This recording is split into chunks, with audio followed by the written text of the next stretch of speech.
is this. Why or how can we trust Bitcoin as it stands today? So Bitcoin is much, much safer than traditional currencies. With traditional currencies, you have to trust a bunch of politicians who you've never met and know nothing about you, and they can print as much of that money at any time as they want for any reason. Whereas Bitcoin is governed by the laws of mathematics. And I think if you ask just about anybody, they trust the laws of mathematics much more than the laws of some politicians. Now, we heard Ray Dalio call it a bubble. Also, Jamie Dimon says it was a fraud. He would fire any of his traders who indulged in trading of Bitcoin. Why are they, in your estimation, wrong? I think they just don't understand Bitcoin at this point. So Bitcoin, unlike the US dollar or the euro or the yen or anything else for that matter, you can send and receive any amount of it with anyone, anywhere in the world, basically for free, and there's nothing that anybody can do to stop it or block it or freeze your account or control it or in any way. So try doing that with a normal bank account. You can open a Bitcoin account in just seconds. You don't have to give your name, you don't have to give your tax ID number, you don't have to give your firstborn child. You can do it in 30 seconds. Try opening a bank account in 30 seconds. So where is it going to be in the next 8 years with regulators obviously taking keen interest? This conference itself was moved from Beijing, the Blockchain Global Summit, from Beijing to Hong Kong. It was postponed because of their crackdown on initial coin offerings and also trading on exchanges. So what is the next step for regulators, and what's that going to do for the development? So any smart regulator would embrace this technology. It's if you try to block it, it's like trying to hold back the tide of the ocean. It's impossible.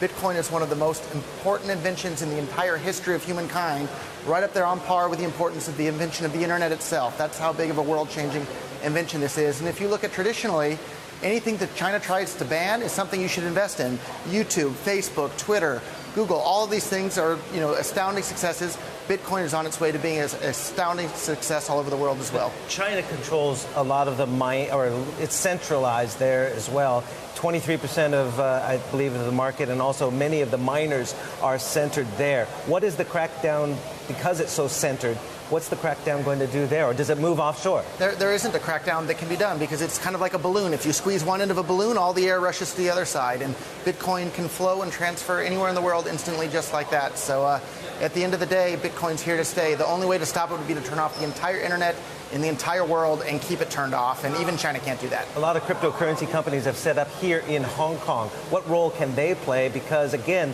if it's designated as a security, it is then going to be under the strict regulation of securities regulation. That's for the security regulators to decide and the businessmen to decide. They're involved. But traditionally, Hong Kong has been a beacon of economic freedom in the world, and I would love to see that continue to be the case with Bitcoin and cryptocurrencies and ICOs.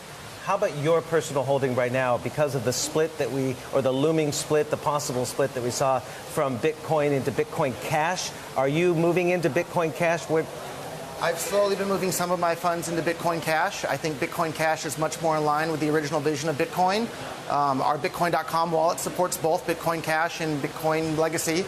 But I'm a much bigger fan of Bitcoin Cash, but it takes some time to build out the ecosystem and infrastructure. Bitcoin Cash has only been around a month and a week now, whereas the legacy version of Bitcoin has 9 years worth of infrastructure built up behind it. So the fact that Bitcoin Cash is the third biggest crypto coin in the entire ecosystem after 5 weeks is a pretty darn amazing start. Now, what effect is SegWit 2X going to be? I know BIP91 was the first leg of that, August 1st, November 1st. Is there another split looming? Yeah, there's probably going to be another split between the Bitcoin Legacy and SegWit 2X version of Bitcoin, but from my point of view, that just gives me more coins that I can sell for the Bitcoin Cash version, which I think is the most useful one because it has a limited supply just like all the others, but you can move it faster and cheaper than any of the other ones anywhere in the world. So I'm a fan of Bitcoin Cash. Yeah. Again, what if China cracks down on the mining?